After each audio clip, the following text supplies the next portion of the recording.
तो बच्चों हमें एक डिस्कशन शुरू करना है आज क्रॉनिक पेनी मॉडल के बारे में। और क्रॉनिक पेनी मॉडल के बारे में एक थोड़ा सा बेसिक आइडिया आप लोग के पास है पिछले वीडियो लेक्चर में जो मैंने आपसे बात की है। हालांकि वो वीडियो लेक्चर काफ़ी पुराना है, आप यहाँ पर देख सकते हैं उसको, उसका लिंक भी डिस्क्रिप्शन में रहेगा। तो उसी के कंटिन्यूएशन में हम लोग आगे बात शुरू कर रहे हैं और बेसिकली हम यहाँ से रिज्यूम कर रहे हैं एक सीरीज़ जो कि मैंने शुरू की थी पिछले सेमेस्टर, मेरे ख्याल से 5-6 महीने हो गए होंगे, जिसमें जो कि है सेमीकंडक्टर्स के ऊपर। और ये सीरीज़ ख़ास तौर से बीटेक के उन बच्चों के लिए इम्पॉर्टेंट है जो कि पंजाब टेक्निकल यूनिवर्सिटी से पढ़ रहे हैं या बिहार की टेक्निकल यूनिवर्सिटी से पढ़ रहे हैं, या इसके अलावा साउथ में बहुत सारी यूनिवर्सिटीज़ हैं जिन्होंने इस करिकुलम को अडॉप्ट कर रखा है। AKTU है, आई थिंक LPU है, इन लोगों ने तो नहीं अडॉप्ट किया है, लेकिन कई सारी यूनिवर्सिटीज़ हैं जिन्होंने इस मॉडर्न करिकुलम को अडॉप्ट कर लिया है। और इस करिकुलम के चलते सेमीकंडक्टर जो है वो कंप्यूटर साइंस के बच्चे पढ़ते हैं और लगभग 70 से 80% या 85% उतना ही सिलेबस कॉमन रहता है इलेक्ट्रॉनिक्स एंड कम्युनिकेशन के बच्चों का भी। तो ये जो सेमीकंडक्टर वाला हिस्सा है ये उन सभी लोगों के लिए उपयोगी होगा। और इसके शायद 7-8 लेक्चर मैंने शुरुआत में शुरू किए थे, देन फिर AKTU के सिलेबस को मैं पूरा करने में लग गया था तो ये वहाँ पे छूट गया था। तो हम लोग KP मॉडल के बारे में बात करते हैं। एक बेसिक सा शुरुआत हम यहाँ पर एक तरह से रिज्यूम कर रहे हैं और फिर आगे के लेक्चर्स में हम डिटेल टॉपिक आगे डिस्कस करेंगे। तो बेसिकली KP मॉडल क्या था? देखो, कहानी कुछ इस तरह से है कि जब इलेक्ट्रॉन की डिस्कवरी हो जाती है, बोहर का एटॉमिक मॉडल आ जाता है, तो फिर अगला सवाल ये होता है कि बहुत सारी प्रॉपर्टी जो मटेरियल्स के अंदर होती है, मेटल्स हैं उनकी प्रॉपर्टी होती है, मेटल के अंदर कंडक्टिविटी होती है, मेटल के अंदर वो ट्रांसपेरेंट नहीं होते, रिफ्लेक्ट कर देते हैं लाइट को, चमकदार होते हैं मेटल, तमाम तरह की प्रॉपर्टीज़ थी। अब सवाल ये था कि क्या हम बोहर के एटॉमिक मॉडल या जो एटॉमिक मॉडल हमने डेवलप किया है उसके बेसिस पर हम इस तरह की चीज़ें समझ सकते हैं। इवन एटॉमिक मॉडल से पहले ही इस पर कसरत होनी शुरू हो चुकी थी और कुछ शुरुआती मॉडल डेवलप हुए जिसको हम क्लासिकल थ्योरी कहते हैं, एक तरह से फ्री इलेक्ट्रॉन मॉडल वगैरह डेवलप हुए। समय के साथ साथ मैथमेटिक्स डेवलप होती गई, फिजिक्स डेवलप होती गई, मॉडल में डेवलपमेंट होते गए। तो ये जो कंडक्टर्स और मटेरियल की इलेक्ट्रॉनिक प्रॉपर्टी, ऑप्टिकल प्रॉपर्टी को समझने वाले मॉडल थे, इनमें भी समय समय पर परिवर्तन होते रहे। कुछ बड़ा तब हुआ जब श्रोडिंगर इक्वेशन डेवलप हुई। 1926 में श्रोडिंगर ने इक्वेशन डेवलप की। लगभग वही समय था वुल्फगैंग पाउली ने भी काफ़ी कुछ इसमें काम किया। हाइजेनबर्ग भी उस समय थे। तो 1926 से 1930 का समय ऐसा था जब भौतिक जगत के बहुत धुरंधर लोग इस फील्ड में अपना काम कर रहे थे। कुछ बहुत ही पाथ ब्रेकिंग थ्योरी से श्रोडिंगर इक्वेशन वगैरह भी उस समय डेवलप हुई थी। तो इन सभी थ्योरी ने क्या किया, एकदम से एक्सप्लोर करने का एक तरह से एक रुझान बन गया चारों तरफ से। सभी लोग इन सभी क्वांटम थ्योरी को और अच्छे से एक्सप्लोर करना शुरू कर देते हैं। तो वहाँ पर एक फ्लैक ब्लॉच जो ब्लॉक हैं, इनका नाम यहाँ पे आता है। ब्लॉक जो थे बेसिकली ये हाइजेनबर्ग के स्टूडेंट थे, PhD स्टूडेंट थे। और हाइजेनबर्ग फेरोमैग्नेटिज्म पे काफ़ी काम कर रहे थे, फेरोमैग्नेटिक मटेरियल पे काम कर रहे थे। तो ब्लॉक को हाइजेनबर्ग ने काम दिया कि आप एक सिचुएशन को सोचो कि अगर हम ये माने कि हमारा मेटल है उसके अंदर पीरियोडिक पोटेंशियल मौजूद है जो कि फ्री इलेक्ट्रॉन थ्योरी में नहीं माना गया था, तो अगर उसको ये मान लिया जाए कि पीरियोडिक पोटेंशियल एग्जिस्ट करता है तो मैथमेटिकल इक्वेशन या श्रोडिंगर की इक्वेशन कैसे सॉल्व होगी। ये प्रॉब्लम सुनने में शायद आपको उतनी ज़्यादा प्रॉमिसिंग ना लगे, लेकिन अगर आप गणित के लिहाज से देखोगे तो श्रोडिंगर इक्वेशन अपने में एक second order partial differential equation है। पार्शियल डिफरेंशियल इक्वेशन की फैमिली की इक्वेशन है वो। उसको सॉल्व करना किसी ऐसे पोटेंशियल को मान करके जो खुद भी एक पीरियड के साथ चेंज हो रहा हो, तो ये बदलाव का बदलाव और पार्शियल डिफरेंशियल इक्वेशन का सॉल्यूशन ये बहुत ही कठिन कार्य था। Mathematically it was a difficult task. तो इसका मतलब था इसको सॉल्व करने के लिए कुछ बहुत बेहतर से, बहुत इंसाइटफुल हमें एक तरह के अजम्पशन मानने पड़ेंगे या कुछ हमें गणित से ऊपर उठ के सोचना पड़ेगा। कुछ ऐसा हमें ट्रायल फंक्शन डेवलप करना पड़ेगा जो कि एकदम से जाकर के प्रॉब्लम को हिट करे। तो जो ब्लॉक थ्योरम है जिसकी हम बात करते हैं, ब्लॉक थ्योरम जो होती है वो ऐसा ही ब्लॉक का दिया गया सजेशन था जो कि एक सटीक तरीके से श्रोडिंगर इक्वेशन में पीरियोडिक पोटेंशियल के साथ एक सॉल्यूशन देना शुरू कर देता है। तो ब्लॉक फंक्शन अगर हम बहुत इसको फिलोसफिकली देखें तो नेचर की एक ऐसी प्रॉपर्टी को बताता है कि नेचर जो होता है वो पीरियोडिसिटी जब ऑर्डर मेंटेन करता है तो वो कहीं भेदभाव नहीं करता। पीरियोडिसिटी का मतलब ये होता है कि अगर एक पर्टिकुलर सिचुएशन में मान लीजिए कहीं पीरियोडिसिटी एग्जिस्ट कर रही है, सपोज इस तरह की पीरियोडिसिटी एग्जिस्ट कर रही है और ये सारे रीजन सेम साइज के हैं, सेम डायमेंशन के हैं, तो अगर हम वेव फंक्शन यहाँ डिफाइन करेंगे तो जो वेव फंक्शन आप यहाँ डिफाइन करोगे वैसा ही वेव फंक्शन इस जगह पर भी होगा, भले थोड़ा शिफ्ट हो गया है। अब हम अगर ये सोचें कि हमने अपने ओरिजिन को यहाँ माना है तो नेचर कहती है क्यों आपने अपना ओरिजिन यहाँ क्यों माना। अगर ओरिजिन यहाँ पे मानने की बात ये तो आपने अपनी तरफ से मानी है, तो ब्लॉक कहते हैं अगर आपने यहाँ इसको ओरिजिन मान के यहाँ कोई वेव फंक्शन डिफाइन किया है तो अगर आप अपना ओरिजिन इस जगह की बजाय इस जगह मानो तो भी जैसे इस ओरिजिन को माना तो यहाँ पर एक वेव फंक्शन था, वैसा ही वेव फंक्शन आपको यहाँ पर भी मिलेगा अगर आप अपना ओरिजिन यहाँ मान लेते हैं। तो सामान्य शब्दों में कहें कि एक निश्चित पीरियड के बाद, मान लो बी एक पीरियड है, एक निश्चित पीरियड के बाद जो वेव फंक्शन आएगा उस वेव फंक्शन के व्यवहार में आपको कोई भी परिवर्तन दिखाई नहीं पड़ेगा। ये एक तरह की सिमिट्री है नेचर की। नेचर ने आपको ये परमिशन नहीं दी है कि आप एक कोई फिक्स ओरिजिन मान के अपनी बात करो। उसने आपको ये फ्रीडम दी है कि आप अपनी ओरिजिन कहीं भी मान सकते हैं, कहीं से भी स्टडी कर सकते हैं। जो व्यवहार यहाँ होगा वैसा यहाँ होगा, वैसा आगे भी होता रहेगा। It's a kind of symmetry. तो ब्लॉक थ्योरम जो होती है वो एक तरह की सिमेट्रिकल सिचुएशन को बताती हुई एक मैथमेटिकल इक्वेशन होती है और ये काफ़ी डीप थॉट था, ये एक डीप थॉट था ब्लॉक का। ठीक है, गणित के रूप में हमारे सामने वो थॉट एक ब्लॉक थ्योरम के रूप में आती है, लेकिन ये नेचर की एक बहुत ही एक तरह से कह दो दयावान जो उसकी स्थिति है उसको दिखा रही है कि वो सिचुएशंस को बहुत ही सिमेट्रिक रख रही है, बिना किसी भेदभाव के रख रही है।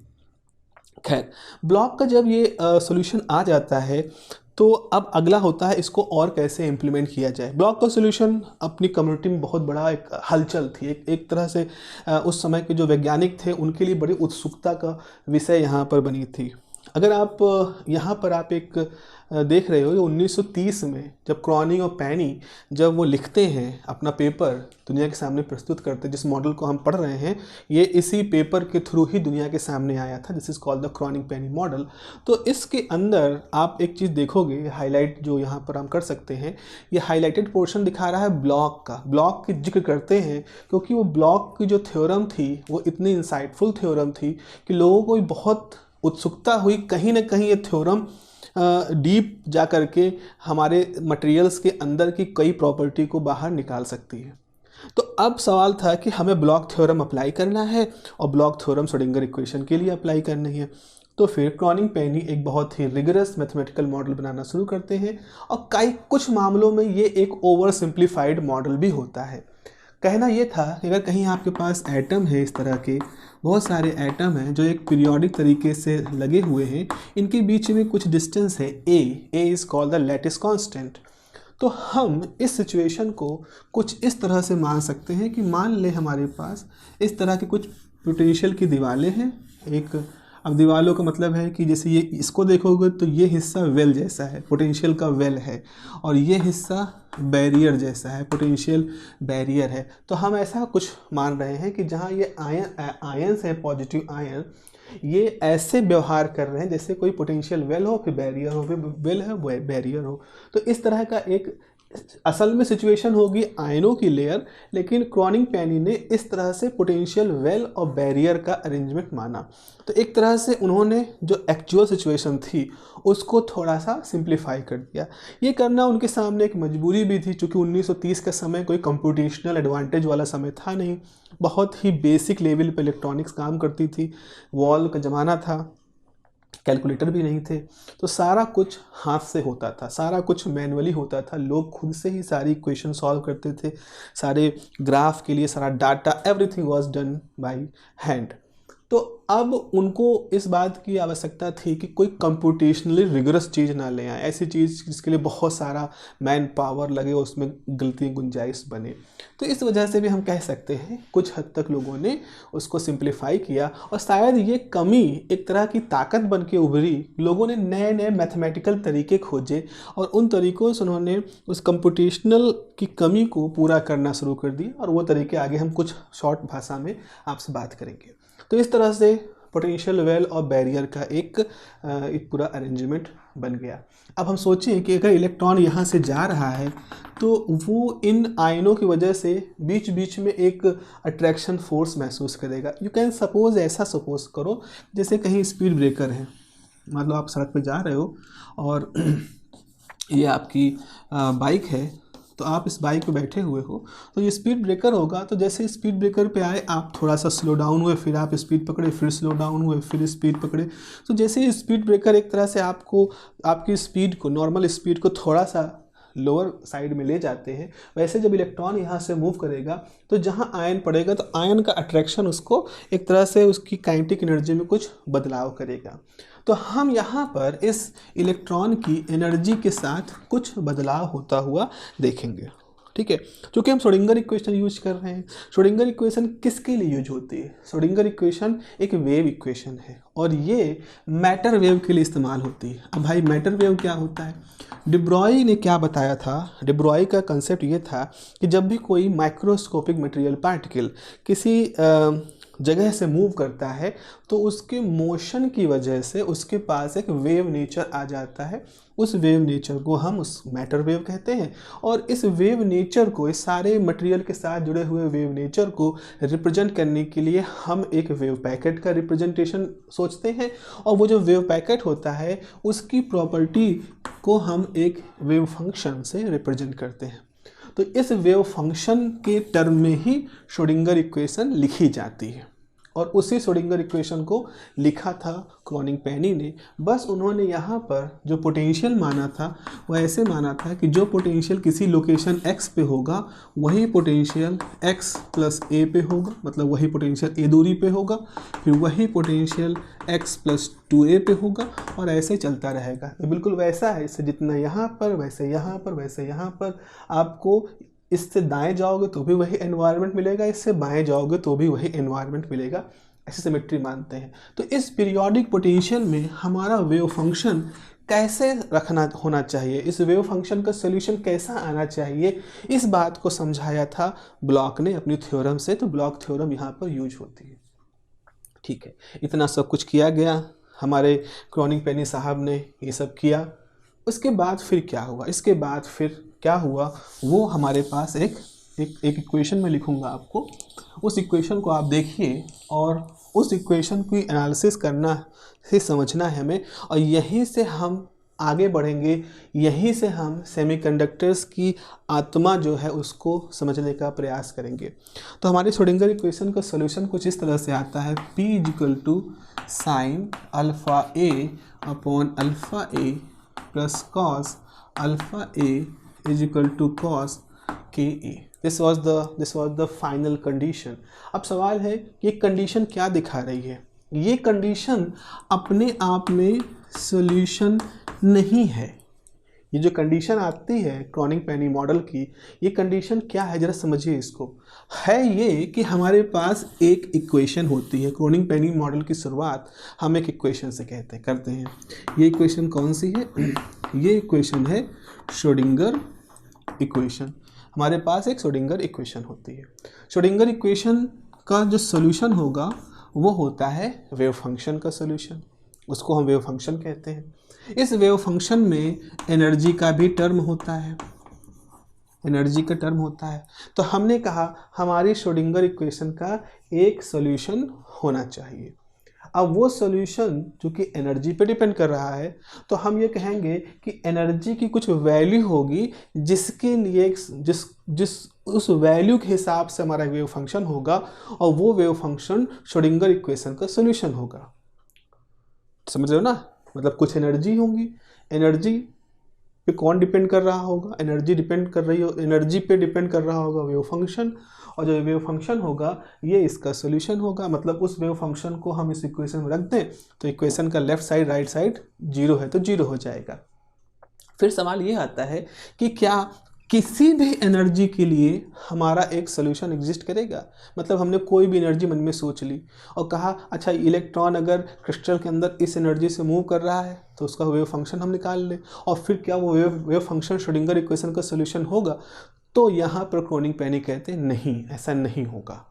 यहीं पर क्वांटाइजेशन आ जाता है। मतलब हर एनर्जी के लिए आप एक वेव फंक्शन मान तो सकते हैं लेकिन वो वेव फंक्शन इस श्रोडिंगर इक्वेशन का सॉल्यूशन होगा ही होगा, ये आप गारंटी के साथ नहीं कह सकते। फिर अगर ऐसा है तो फिर आप कहोगे कि वो कौन सी एनर्जीज हैं जिनके लिए जो हम वेव फंक्शन बनाएंगे वो वेव फंक्शन श्रोडिंगर इक्वेशन का सॉल्यूशन हो, और वो कौन सी एनर्जी होंगी जिनके लिए जो वेव फंक्शन होगा वो वेव फंक्शन श्रोडिंगर इक्वेशन का सॉल्यूशन नहीं होगा। सो this is a very deep question. This is a very deep question कि हमारे सामने वो एनर्जी की शर्तें कौन कौन सी है जिन शर्तों को फॉलो करता हुआ वेव फंक्शन श्रोडिंगर इक्वेशन को सेटिस्फाई करेगा। तो ये जो दुविधा है, इस दुविधा का जवाब है ये इक्वेशन। तो हम यहाँ पर कहेंगे कि भाई अल्फ़ा, अब अल्फ़ा जो होता है अगर आप डेरिवेशन की बात करें तो अल्फ़ा जो होता है वो होता है √2m/h cross. If I am not wrong this is the value of alpha या h², ये होता है अल्फ़ा की वैल्यू होती है। Alpha is the energy of the electron. तो अब सवाल ये है कि लेफ़्ट साइड में आपके पास कौन है, लेफ़्ट साइड के अंदर जितने भी टर्म हैं ये सारे टर्म हैं, इसमें कौन है, एनर्जी है। राइट साइड के अंदर ए तो लैटिस कांस्टेंट है, के क्या है, के is called the wave number, आप कह दो वेव नंबर होता है और ये इसकी वैल्यू होती है 2π/λ, और ये प्रॉपर्टी होती है इलेक्ट्रॉन की उस मैटर वेव के साथ जुड़ी हुई है जो कि उस क्रिस्टल के अंदर इलेक्ट्रॉन जिसको हम चलता हुआ मान रहे हैं।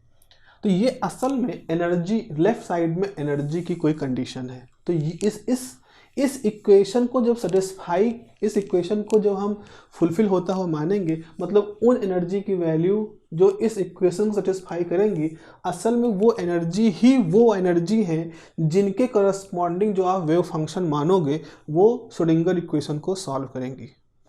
तो अब थोड़ा सा कंफ्यूजिंग लग रहा हो तो मैं फिर से इसको रिपीट करता हूँ।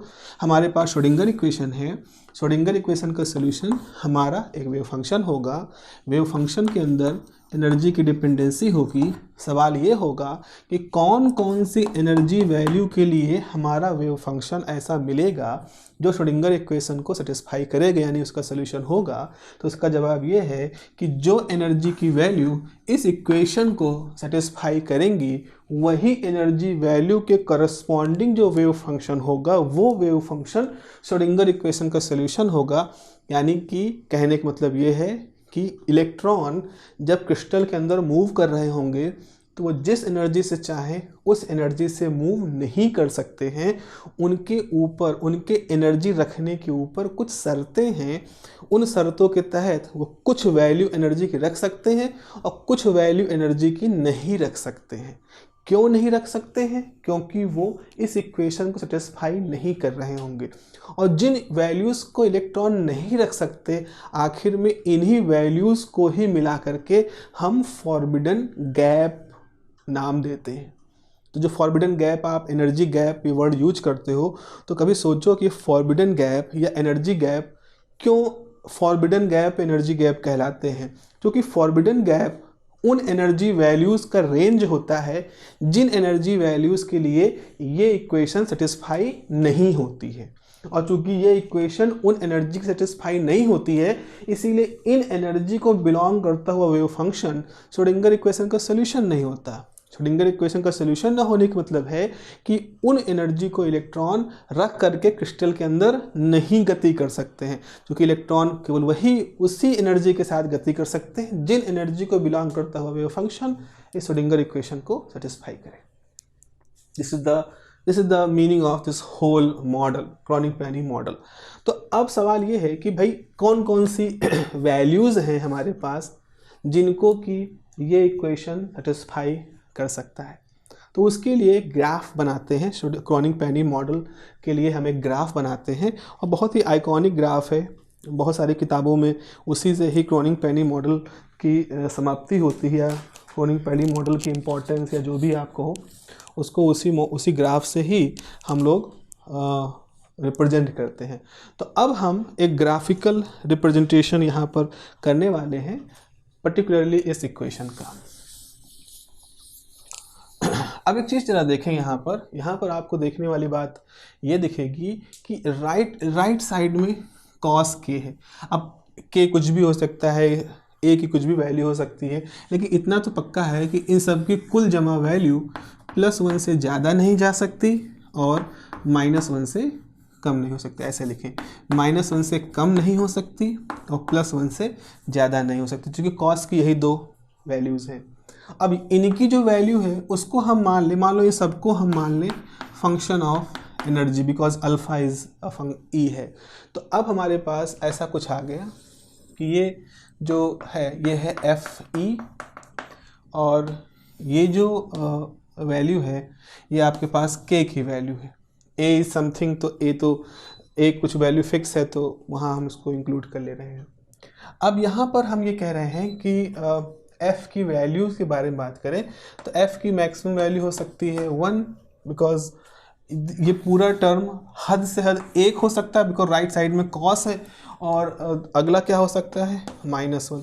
तो इसको हम ऐसे लिख दे रहे हैं, इसको हम ऐसे लिख दे रहे हैं। तो ये हो गया F, this is the left hand side. Right side में कॉस के है, तो कॉस के के लिए F की वैल्यू -1 से +1 हो सकती है। अब हम K की वैल्यू चेंज करते जाएंगे और उस हिसाब से देखेंगे कि ग्राफ कैसे जा रहा है। अब अगर जरा देखो, ये जो sine alpha A by alpha A है, अगर आपने ऑप्टिक्स पढ़ी हो, आई डोंट नो उस तरह से ऑप्टिक्स आपने पढ़ी कि नहीं, 12th में है उस तरह का नहीं, लेकिन फ़िलहाल एक ये जो अल्फ़ा टर्म होता है डिफ्रैक्शन पैटर्न का टर्म होता है। तो डिफ्रैक्शन पैटर्न में इसका टर्म ऐसे आता है, तो इसका जो ग्राफ होता है कुछ इस तरह से बनता है। एक सेंट्रल पीक होता है, फिर धीरे धीरे फेड होते हुए इसके टर्म आ जाते हैं। इस तरह का ग्राफ होता है। इस the graph of x by x, sine alpha A by alpha है। और जो कॉस होता है इसका ग्राफ ऐसा होता है, this is the normal sinusoidal periodic graph, और दोनों का सम हो रहा है। तो इन दोनों ग्राफों का जब सम होगा तो कैसा होगा वो हम जरा यहाँ पर देख लेते हैं। तो इसका ग्राफ का कुछ ऐसा आता है।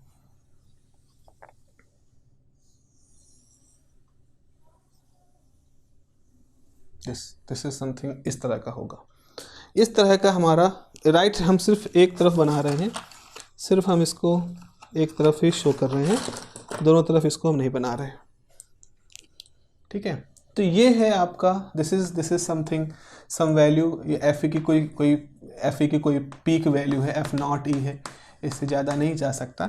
आप देखो यहाँ पर, अगर आप देखो इसका मतलब क्या निकल के आता है, यहाँ से हम एक लाइन खींच लें और यहाँ पर एक लाइन ड्रॉ कर दें। ये दिखा रहा है कि इस रेंज में जितनी K की वैल्यू है, मतलब ये जो K की वैल्यू है, ये K रखोगे तो लेफ़्ट हैंड साइड जो भी होगा वो उसके लिए F की वैल्यू +1 से कम होगी और -1 से ज़्यादा होगी। यानी ये सब क्या है, ये सारे वो वैल्यू हैं जो कि एक सॉल्यूशन होंगे। देखो, क्योंकि इस K की वैल्यूज़ के लिए हमारा जो FE है यानी लेफ़्ट हैंड साइड वो +1 या उससे छोटा होगा, -1 या उससे बड़ा होगा। लेकिन आप ज़रा इनके बारे में सोचो, ये क्या दिखा रहा है, ये जो हिस्सा है ये शो कर रहा है कि अब यहाँ से भी हम फिर एक ड्रॉ कर सकते हैं लाइन, फिर यहाँ ड्रॉ कर सकते हैं। इसको मैं पहले ड्रॉ कर देता हूँ फिर आपको बात करता हूँ। ये हो गया, फिर एक ये हिस्सा है आपका जो कि अलग सा है, फिर यहाँ पर ये हिस्सा है आपका, फिर ये हिस्सा है। अब जरा समझो, अब समस्या ये, अब यहाँ पे ये दिख रहा है कि आपके पास ये जो K की वैल्यू है, ये जो K की वैल्यू है, इन K की वैल्यू के लिए अब आपका सोल्यूशन कुछ ऐसा है, FE = cos KA, और इसकी वैल्यू +1 से लेकर के -1 तक हो सकती है। तो आपने देखा कि k की कुछ ऐसी वैल्यूज़ हैं, एक k की कुछ ऐसी वैल्यूज़ हैं जिनके लिए सोल्यूशन +1 से नीचे और -1 से ऊपर है, यानी ये पूरा है। तो ये पूरा क्या दिखा रहा है? ये दिखा रहा है सोल्यूशन, यानी कि इस k की वैल्यू वाले जितने इलेक्ट्रॉन होंगे या इस पर्टिकुलर एनर्जी k के लिए बिलोंग करते जो एनर्जी होगी उसके जितने इलेक्ट्रॉन होंगे वो इलेक्ट्रॉन क्रिस्टल के अंदर मूव करेंगे। लेकिन ये क्या दिखा रहा है? ये k की वैल्यू क्या दिखा रही है? जब ये k की वैल्यू की होगी तो इसका मतलब है कि जो ये Fe है, Fe की वैल्यू -2 या -1.5 -1.7 या -1.3 यानी -1 से नीचे हो जाएगा। इससे नीचे होने का मतलब है कि ये इसके लिए सोल्यूशन एग्जिस्ट नहीं कर रहा, यह इक्वेशन सेटिस्फाई नहीं हो सकती, क्योंकि इक्वेशन कहती है या तो +1 या -1 के बीच में रहे, इससे कम हुआ इससे ज़्यादा हुआ तो वो सोल्यूशन एग्जिस्ट नहीं करता है। तो ये हमारे पास ऐसे k की वैल्यूज़ हैं जिनके लिए वो कंडीशन सेटिस्फाई नहीं हो रही है। ये कंडीशन सेटिस्फाई ना होने का मतलब है इस k को बिलोंग करती हुई एनर्जी वाले जो इलेक्ट्रॉन होंगे वो क्रिस्टल के अंदर मूव नहीं कर सकते। तो इस तरह के एनर्जी इलेक्ट्रॉन नहीं रख सकते, क्योंकि अगर वो इस एनर्जी के इलेक्ट्रॉन अगर आप मानो तो वो श्रोडिंगर इक्वेशन को फॉलो नहीं करते हैं। अगर श्रोडिंगर इक्वेशन को फॉलो नहीं करते हैं तो इसका मतलब वो क्रिस्टल के अंदर मूव नहीं कर सकते। तो ये कौन सी एनर्जी है जो कि इलेक्ट्रॉनों को अलाउड नहीं है? तो ये वो एनर्जी है जो नॉट अलाउड है, नॉट अलाउड है। उसके बाद फिर एक k की वैल्यू आई। इस k की वैल्यू के लिए फिर आप देख रहे हो ये जो सोल्यूशन है ये +1 से नीचे -1 से ऊपर है। तो ये जो ग्रीन पूरा बैंड है ये क्या रिप्रेजेंट कर रहा है? ये रिप्रेजेंट कर रहा है वो सारे इलेक्ट्रॉनों की k की वैल्यू जो श्रोडिंगर इक्वेशन का सोल्यूशन एग्जिस्ट करता है। और फिर अगेन अगली बार ये k की वैल्यू ऐसी आई जिसके लिए लेफ्ट हैंड साइड जो है वो +1 से ऊपर चला जा रहा है। तो this is also not allowed, this is not allowed condition. तो this is again not allowed. फिर अगेन ये जो पूरा हिस्सा है ये इसके लिए सोल्यूशन एग्जिस्ट कर रहा है, अलाउड, और फिर आगे इसके लिए नॉट अलाउड। तो आप यहाँ पर देख रहे हो अल्टरनेट बैंड मिल रहे हैं। अल्टरनेट बैंड में ये जो ग्रीन हिस्सा है ये अलाउड एनर्जी की है, मतलब इन k को बिलोंग करती हुई जो एनर्जी की होंगी, इस k को बिलोंग करती हुई जो एनर्जी के इलेक्ट्रॉन होंगे वो मूव करेंगे क्रिस्टल के अंदर, एग्जिस्ट करेंगे। और ये जो रेड वाले बैंड दिखा रहे हैं कि इस k को बिलोंग करती हुई एनर्जी के इलेक्ट्रॉन क्रिस्टल के अंदर नहीं रह सकते, दे आर नॉट अलाउड। तो उनको हम चाहे बैंड कहें चाहे फॉरबिडन गैप कहें, कुछ भी कहें। और आप देखो ये एक अलाउड है, एक अलाउड गैप है, ये दूसरा अलाउड गैप बैंड है, मतलब बहुत सारी वैल्यूज़ है ना यहाँ एनर्जी की। तो दो के बीच में एक नॉट अलाउड है। तो ये दो अलाउड एनर्जी के बीच में गैप है, इसीलिए इसको हम क्या नाम देते हैं? इस चीज़ को हम नाम देते हैं energy gap. This is called the energy gap. So this is how mathematically we identified कि एनर्जी बैंड्स होते हैं, some allowed energy bands, some not allowed energy bands. और यहीं से हम आगे जा कर के बात कहनी शुरू कर देंगे कि हमारे पास वैलेंस बैंड होंगे, हमारे पास कंडक्शन बैंड होंगे, और वैलेंस बैंड और कंडक्शन के बैंड के बीच में एक ऐसा क्षेत्र होगा, एक ऐसा रीजन होगा जिसको कि हम फॉरबिडन गैप कहते हैं। फॉरबिडन गैप कहने के ये भी कारण है कि ये उन एनर्जी वैल्यूज़ को बिलोंग करता है जो एनर्जी वैल्यूज़ इलेक्ट्रॉन नहीं रख सकते हैं, या कह दो इलेक्ट्रॉन रखना भूल चुके हैं, या इलेक्ट्रॉन की जद में ही नहीं है कि वो इन एनर्जी वैल्यू को एक्वायर कर सके। तो this is how we can define the band gap. और आप देख रहे हो बहुत सारे एनर्जी गैप हैं, और हर एनर्जी गैप के बीच में बहुत सारे एनर्जी बैंड है और एनर्जी बैंडों के बीच में गैप है। तो अभी हम आगे डेवलप करेंगे कि इस तरह से हम देखते देखते एक समय ऐसा आएगा कि हम सबसे आखिरी बंधे हुए इलेक्ट्रॉन की एनर्जी का एक बैंड पाएंगे, वैलेंस बैंड होगा, और फिर वो इलेक्ट्रॉन जो कि फ्री हो चुके हैं कंडक्शन करने के लिए उनका एक बैंड पाएंगे, कंडक्शन बैंड, उनका एनर्जी रेंज पाएंगे। और वो जो बंधे हुए इलेक्ट्रॉन हैं उनकी एनर्जी बैंड और जो फ्री हो चुके हैं इलेक्ट्रॉन उनकी एनर्जी बैंड के बीच का जो गैप है वो एनर्जी गैप है जो हमारे लिए ज़्यादा इंटरेस्ट का होता है, जिसको कि हम कंडक्शन बैंड और वैलेंस बैंड के बीच का गैप कहते हैं। उसके नीचे भी बहुत सारे बैंड हैं। जो 1s इलेक्ट्रॉन है उनका एक एनर्जी बैंड है, फिर उसके बाद 2s इलेक्ट्रॉनों का बैंड है, 2p इलेक्ट्रॉनों का बैंड है, और उनके बीच में एनर्जी गैप है। लेकिन हमारे लिए महत्वपूर्ण कौन होते हैं?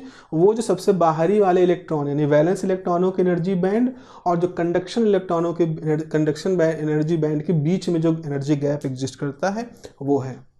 और ये सारे जो गैप है, एनर्जी गैप, वो इस तरह से श्रोडिंगर इक्वेशन का सोल्यूशन पीरियोडिक पोटेंशियल रीजन में, जिसको कि क्रोनिग-पेनी ने अपने मॉडल के थ्रू रिप्रेजेंट किया था, उससे ही हम दिखा सकते हैं। So this is what the meaning of this whole thing. आने वाले क्लासेस में, अगले क्लास में हम यहाँ पर ये देखेंगे कि क्रोनिग-पेनी मॉडल एक जनरल सा मॉडल था।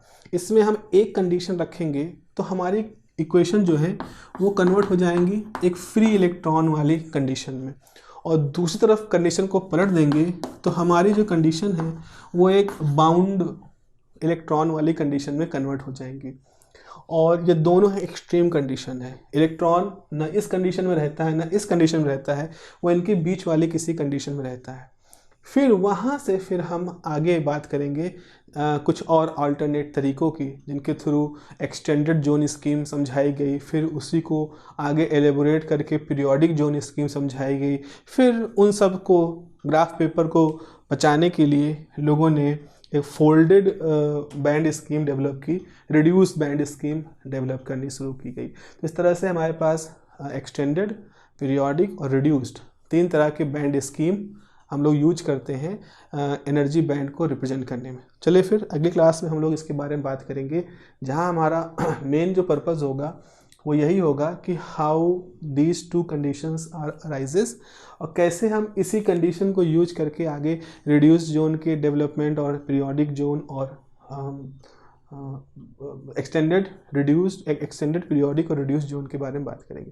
ठीक है, मिलते हैं अगली क्लास में। अपना ध्यान रखिए। Have a nice day. Bye bye.